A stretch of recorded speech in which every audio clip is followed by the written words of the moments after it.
Selamat malam, perkenalkan nama saya Natalia Tantibustando, NIM 2003-03008, kelas A semester 3, jurusan Sosiologi, Fakultas Ilmu Sosial dan Politik, Universitas Nusa Cendana. Pada kesempatan kali ini, saya akan mereview tugas ke-8, Teori Sosiologi Modern.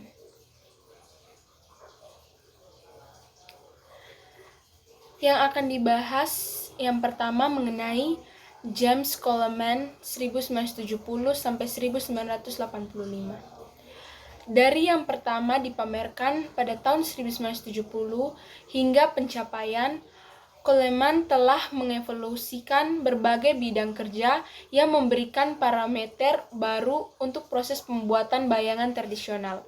Karya-karya awal 1970-an berbeda, tetapi meletakkan dasar untuk karya Coleman kemudian.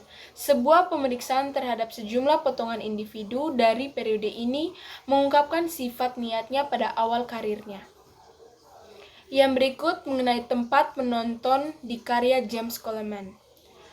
Dramaturg Berge menyatakan kondisi umum di teater naturalistik, sinema komersial, dan lukisan naratif yang sementara menciptakan kemiripan realitas jendela Renaissance di dunia, bagaimanapun juga menggambarkan subjek penglihatan dalam posisi khayal di luar waktu dan ruang aksi yang sebenarnya. James Coleman bukan artis petunjukan. Ia memaksakan dirinya sebagai penulis demi kepentingan naskah yang strukturnya sebagai karya seni memulihkan performa penonton. Yang berikut mengenai enigma pahlawan dalam karya James Coleman. Di balik drama yang terjadi, antara ini berdiri sosok misterius pahlawan, ikon budaya yang signifikan ke bidang representasi dan pembentukan identitas dieksplorasi dalam berbagai cara dalam Coleman kerja dan lagi berada di bawah penyelidikan skenario hidup dan dianggap mati.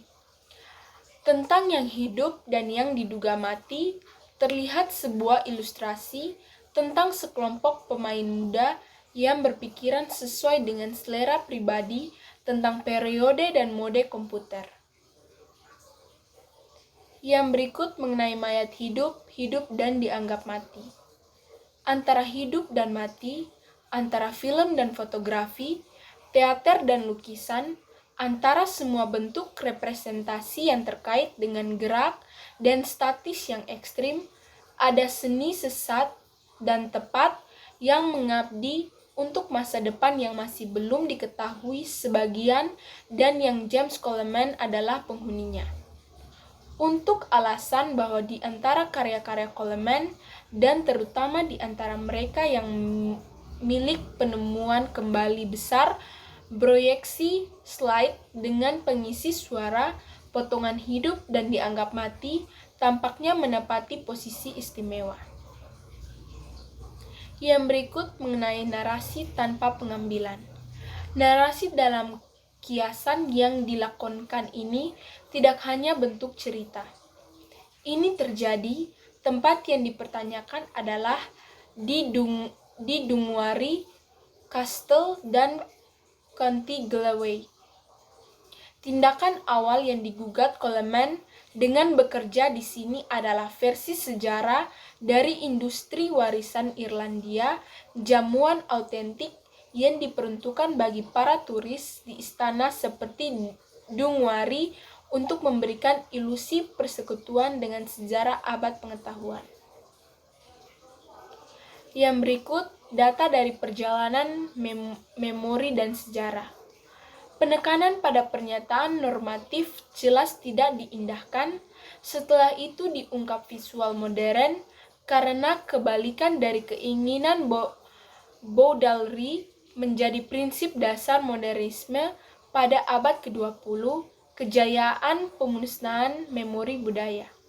Jika modernisme tidak mencoba untuk mengasimilasi permintaan paradigma teknologi ilmiah yang menghasilkan lukisan non-representasional dan konstruksi, itu terlibat dalam peniruan citra komoditas mendekati kongruen dengan objek yang sebenarnya di Kolose dan siap saji. Yang berikut mengenai lalu berbalik. Kembalinya melukis yang membuat kejang-kejang pada tahun 1980-an merupakan reaksi negeri yang menyambut situasi ini seolah-olah itu mungkin hanya untuk mengulangi kembali apa yang dengan sangat lambat dan susah payah telah dibuang dan mengambil medium itu lagi. Seniman tidak menciptakan media, ukiran, lukisan, gambar semua dalam bunga penuh sebelum ada kelompok dibedakan sosial untuk menyambut dirinya seniman. Selama berabad-abad, hanya di dalam dan menentang tradisi yang dikodekan oleh sebuah media yang inovasi dapat diukur, sama seperti itu dalam hubungan dengan waduk, rentangan perasaan baru dapat diuji. Sekian dan terima kasih.